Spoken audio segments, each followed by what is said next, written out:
everyone. Let me introduce myself. My name is Noyandes Melanie. I'm from 6E class. I'm a student of English Language Education. So today I would like to present the interpretations of the video on YouTube entitled The Future of Education by Yuval Noah Harari and Russell Brand. Okay, let's get started. So, hello everyone.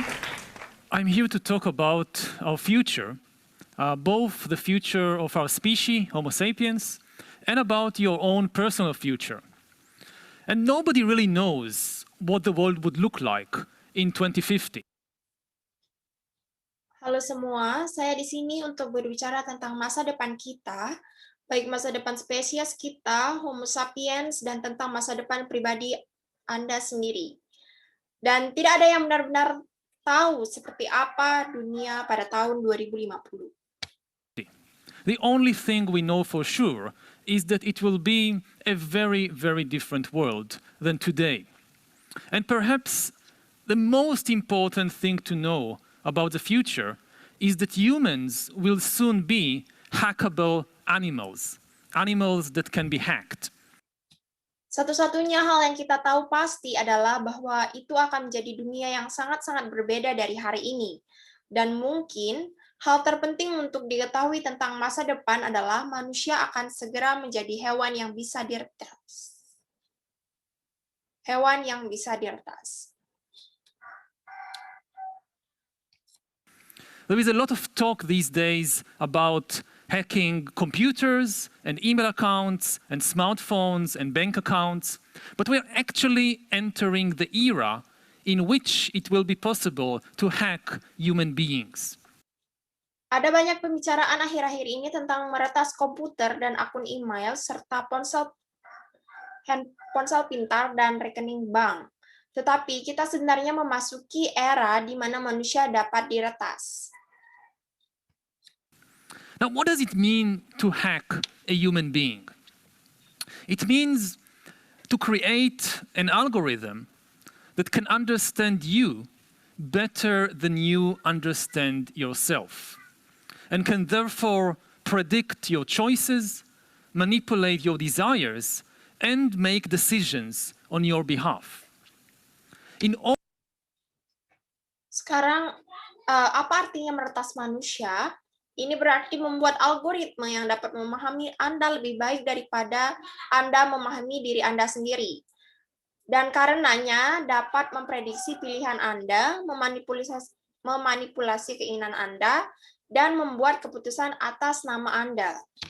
In order to control and manipulate you, the algorithms will not need to know you perfectly. This is impossible. Nobody can know anything perfectly. They will just need to know you a little better than you know yourself, which is not impossible because most people don't know themselves very well. Often, people don't know the most important things about themselves.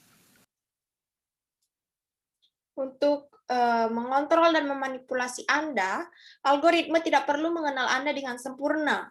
Ini tidak mungkin. Tidak ada yang bisa mengetahui sesuatu dengan sempurna. Mereka hanya perlu mengenal Anda sedikit lebih baik daripada Anda mengenal diri Anda sendiri. Bukan tidak mungkin, karena kebanyakan orang tidak mengenal diri mereka sendiri dengan baik. Seringkali, orang tidak tahu hal terpenting tentang diri mereka sendiri. I know this from my own personal experience. It was only when I was 21 that I finally realized that I was gay, after living for several years in denial. And today, I keep thinking back to the time when I was 15 or 16 or 17, and I try to understand, how did I miss it? It should have been so obvious. But the fact is that I didn't know. Saya tahu ini dari pengalaman pribadi saya. Ketika saya berusia 21 tahun, saya akhirnya menyadari bahwa saya seorang gay atau homoseksual. Setelah hidup selama beberapa tahun dalam penyangkalan. Dan hari ini saya terus memikirkan kembali saat saya berusia 15 atau 16 atau 17 tahun, dan saya mencoba memahami bagaimana saya melewatkannya.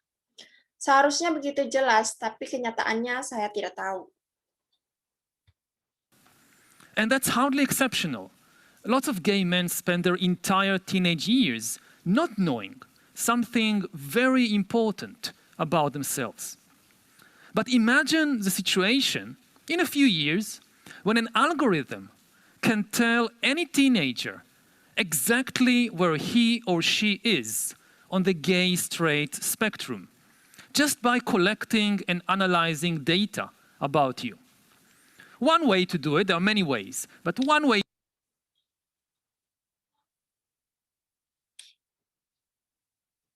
Dan itu tidak luar biasa. Banyak pria homoseksual menghabiskan masa remaja mereka tanpa mengetahui sesuatu yang sangat penting tentang diri mereka sendiri.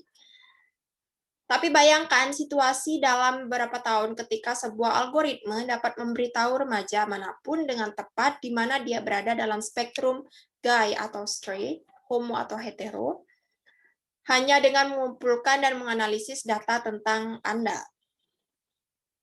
Salah satu cara untuk melakukannya, ada banyak cara. Way to do it is perhaps just to track eye movements.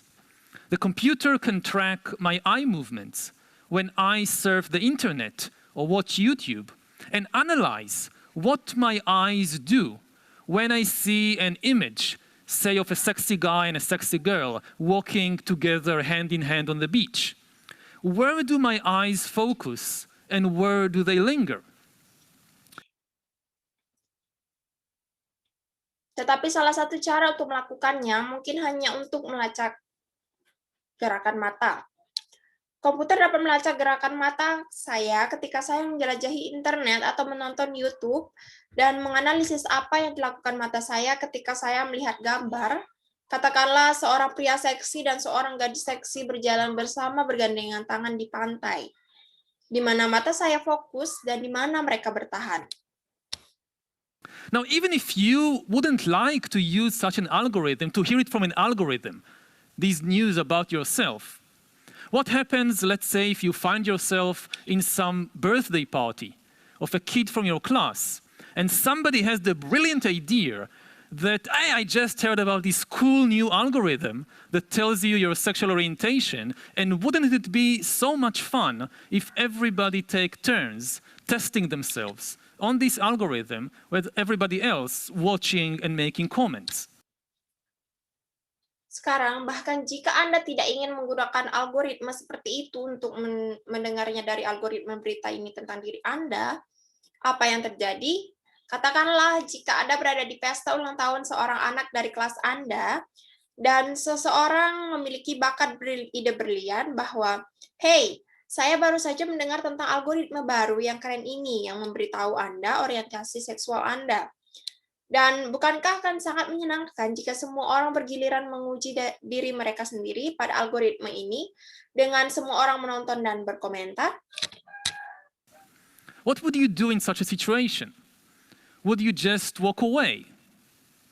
And even if you do walk away, even if you do keep hiding from yourself, from your classmates, you will not be able to hide from Amazon or from the secret police or from Coca-Cola. Apa yang akan Anda lakukan dalam situasi seperti itu? Apakah Anda akan pergi begitu saja? Dan bahkan jika Anda pergi, bahkan jika Anda terus bersembunyi dari diri Anda sendiri, dari teman sekelas Anda tidak akan bisa bersembunyi dari Amazon atau dari polisi rahasia atau dari Coca-Cola. As you surf the web or watch YouTube or just walk down the street, the algorithms will be discreetly monitoring you and hacking you in the service of the government or a corporation or some organization. Saat Anda menjelajahi web atau menonton YouTube atau hanya berselancar, algoritma akan diam-diam memantau Anda dan merentas Anda untuk melayani pemerintah atau perusahaan atau organisasi tertentu. Maybe you still don't know that you're gay, but Coca-Cola already knows it. So next time they show you an advertisement, They choose to use the version with the shirtless guy and not the version with the girl in the bikini. Mungkin Anda belum tahu bahwa Anda seorang gay atau homoseksual, tetapi Coca-Cola sudah mengetahuinya. Jadi lain kali mereka akan menampilkan iklan kepada Anda. Mereka memilih untuk menggunakan versi dengan pria bertelanjang dada dan bukan versi dengan gadis berbikini. And next day when you go to the shop, you choose to buy Coke and not Pepsi, and you don't even know why. You think you did it from your free will. They know why you did it. And such information will be worth billions. Dan keesokan harinya ketika Anda pergi ke sebuah toko, Anda memilih untuk membeli Coke dan bukan Pepsi. Dan Anda bahkan tidak tahu mengapa. Anda pikir Anda melakukannya dari kehendak bebas Anda. Mereka tahu mengapa Anda melakukannya dan informasi semacam itu akan bernilai miliaran. Now, I know, of course, not everybody is gay, but everybody has some secrets worth knowing. Dan saya tahu, tentu saja tidak semua orang homoseksual atau seorang gay, tetapi setiap orang memiliki beberapa rahasia yang perlu diketahui. Okay, that's all my interpretations about the video entitled The Future of Education by Yuval Noah Harari and Russell Brand. Thank you.